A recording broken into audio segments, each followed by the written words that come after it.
Xo'p, akalar. Bugungi obzorimiz legendarniy Cobalt emas. Aynan Xitoyda Ina markasi legendarniy Jack Jets'ni obzor qilamiz. Xullas akalar, ochiqchasi gaplashamiz, plus minusini birgalikda ko'ramiz. Eng muhimi, videoni davomida sizlar uchun вообще bomba yangiligimiz bor. Bunaqa yangilikda hali birorta avtosalonlar qilib bermagan. Videoni oxirigacha ko'ring, o'tkazib yuborishga aslo shoshilmang. Xo'p akalar, bu obzorda hali uncha-munchasi qilmagan bo'ladi. Qisqa London xullas borigacha gaplashib ko'ramiz. Bu Jack Jet'imiz oldi ko'rinishi ushbu holatda bo'ladi. Ko'pchilik buni Maserati yoki yana boshqa bir avtomobilga o'xshatadi. Men o'zini shunchaki Jack Jet'ga o'xshataman. Ya'ni boshqacha bir mashina emas. Hamma mashina o'ziga yarasha chiroyli dizayni bo'ladi. Oldi tarafdan logolari bor, bemalol podnominiklari bu yerda joylashgan. LED faralar bilan jihozlangan. Farasi ham zo'r. Ya'ni prosta tak qisqa masofani yoritmaydi, anchagina uzoq masofani yoritib beradi. Xo'p, balonlari yumshoq balon qo'yilgan, 17 215 50 R17 balonlari qo'yilgan. Tepada o'zini lyuki bor, ya'ni kichkina emas, yaxshigina kattagina lyuki bor. Hozir ichkariga o'tirganimizda ham bitta ko'rsataman. Yon tomondan ko'rinishi liftbek kuzov. Sedan emas, liftbek, ya'ni ko'pchilik bilmaydi. Liftbek deb mana shu holatga aytiladi. Agar ushbu joydan ochilganda unda sedan deyiladi. Keldi hozir men sizlarga ko'rsataman buni. Sedan bagaj ushbu joydan ochiladi. Ushbu joydan ochiladi, shuning uchun sedan deyiladi. Bu liftdek uzunroq bo'ladi, aerodinamikasi yaxshiroq bo'ladi, tezlashuvi yaxshi bo'ladi.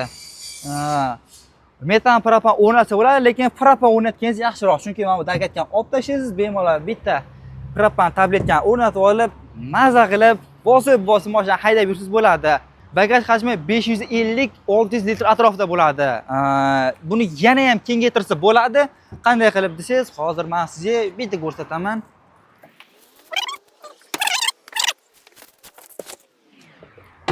Xo'p, aytib o'tganimdek, bagaj hajmini kengaytirsa bo'ladi.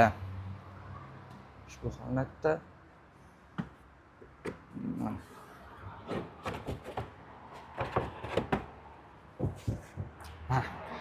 bemalol esdashtoga toqqa yoki u joyga borganingizda, dam olganingizda yotib olib, ko'rpachani tashlab olsangiz, ana sizga yotoqxona bo'ladi. Bemalol maza qilib damni olib, yana sayr davom ettirsiz bo'ladi. Xo'p, endi bitta salon qismini ko'rib o'tamiz.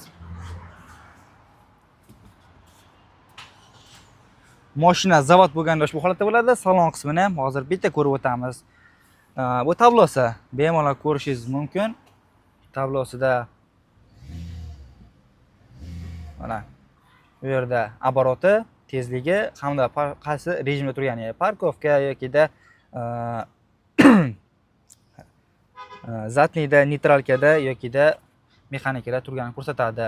Bu tarafda o'zini yoqilg'i datchiklari, harorat datchisi joylashgan. Ushbu knopka orqali, ya'ni yulduzcha knopkasi orqali rejimni almashtirsangiz bo'ladi. Bu ekranda juda ham ko'p funksiyalari bor. Ekranda ham, multi rulda ham juda ko'p funksiyalar bor. Buni bir sizlar sekin o'tirib mashina o'rgansangiz bo'ladi. Bu joyda cruise control bor. Eslatib o'taman, cruise control o'zi adaptivniy baz. Mashinada monitori ko'rishingiz mumkin. Juda ham silliq ishlaydi. Gap bo'lishi mumkin emas. Anchagina katta, kichkina ham emas. Bemalol maza qilib ishlasangiz bo'ladi. Skoroslari juda ham yengil o'tadi. Start stop, avarenka, stabilizator, ruchnoyi hamda avto holti bor. Bu joyda o'zingiz nimadir, masalan, kartalangiz qo'yib qo'ysangiz bo'ladi yoki-da menga o'xshab pultlar qo'yib qo'ysangiz bo'ladi. Pastakanik hamda katta bo'lmasa ham o'rtacha hisobdagi bar.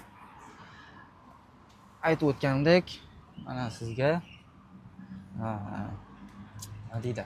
Lyuklari shu knopka orqali bemalol lyukni ochib boshqarsangiz bo'ladi. Yana bitta narsa aytib o'taman, to'g'risi bu o'zimga biroz yoqmadi. Sababi masalan, shuncha pulga mashina olinyapti, lyuki bo'lgani zo'r. Gap bo'lishi mumkin emas. Masalan, bundan arzon mashinalarda ham lyuki yo'q, lekin ushbu joyini ham mexanizmli qilib olsa yaxshi bo'lardi. Bu hozir faqat qo'lda boshqariladi. Avtomatik bo'lganda, вообще nur ustiga a'lo nur bo'lgan ularda. Chiroqlari, ochga qo'yish uchun joy.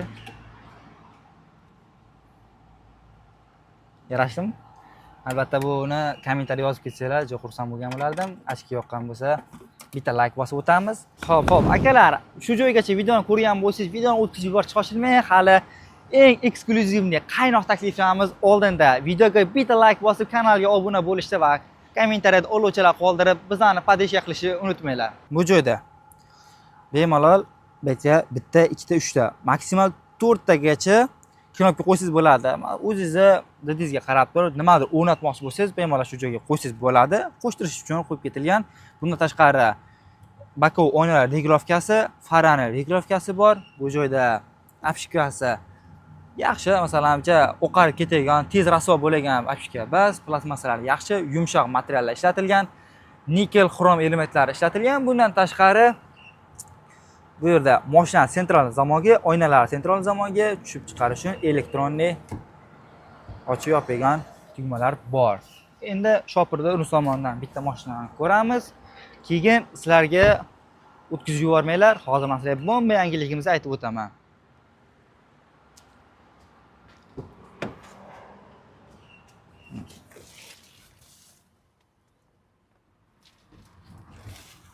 Xo'p, shopirda yon tomonidan mana bemalol hozir men buni orqaga surib qo'yaman, sababi nima deydi, biroz sig'ishim uchun orqaga anchagina yotadi. Orqada nimalar ko'tarmaganim uchun uncha yotgani ko'rinmayapti sizlarga.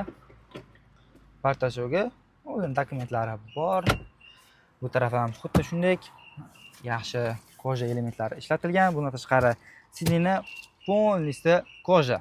Eko koja, ya'ni odamcha terlatib yubormaydi. Xo'p, yangiligimizni aytadigan bo'lsam, 1, 2, 3. Xo'p, muhim taklifimiz shundan iboratki, aynan hozirda shu avtomobilimizga narx 25 million so'm skidka berganmiz. 230 million so'mga bemalol kirib, xarid qilsangiz bo'ladi. Oldin primerna 255 million, 260 million ham sotilgan o'zining vaqtida, lekin bu mashinamizga aynan siz uchun Qo'qon, faqatgina qo'qonli odamlar uchun aynan bu mashinamizga 230 million so'm qilib beramiz. Xo'p akalar, yangilik deyishgan bo'lsalar, albatta olovchalardan bosib avtosalonga tashrif buyurishni esdan chiqarmanglar. Mashinamizning tan narxi oldin 255 million so'm bo'lgan. Eslatib o'taman, 255 million so'm. Hozirda siz buni naqd 25 million so'm skidkada, aytib o'tganimdek 230 million so'mga xarid qilsangiz bo'ladi. Boshlang'ich to'lovlari primerna 60 millionga yaqin bo'ladi. Undan tashqari sizdan ketadigan rasxodlar ko'pchilik o'ylar ekan, buni ikkilamchi deb o'ylar ekan. Yo'q, bu birlamchi avtosalon tomonidan sizga shot spravka orqali beriladi. Shot spravka orqali borgandan keyin siz bemalol notaros hech qanaqa hujjatlar kerak emas. Shot spravkani olasiz, geyga borasiz, nomerda o'rtacha hisobda geylar tomonidan berilganda 1 million 400 ming so'mdan boshlanar ekan. Agarda raqamda yaxshinasini tanlab olaman deb bomba raqam olamasangiz, ular 2,5 million so'mdan boshlanadi. Eslatib o'taman, 2,5 million so'm bu Farg'ona, Qo'qon, ya'ni vodiylar atrofida ekan. Toshkentga chiqargan bo'lsak 3,5 million so'mdan boshlanadi. Yana u yog'i ketaveradi byudjetga qarab. Xo'p, akalar, endi qisqa lo'nda qilaman. Avtosalonimiz Uchko'prik stansiyadan biroz o'tganda joylashgan, ya'ni Farg'ona Tabratskiydan yurganda, Farg'ona yo'li tomonga qarab ketayotganingizda Uchko'prik stansiyadan 100 metr o'tsangiz, o'ng qo'lingizda China Motors Qo'qon avtosaloni keladi. Agarda murojaat uchun raqamlar so'raysiz, albatta shu raqamlarni ko'rsataman. 71 264 46. Barchalarni avtosalonimizda kutib qolamiz.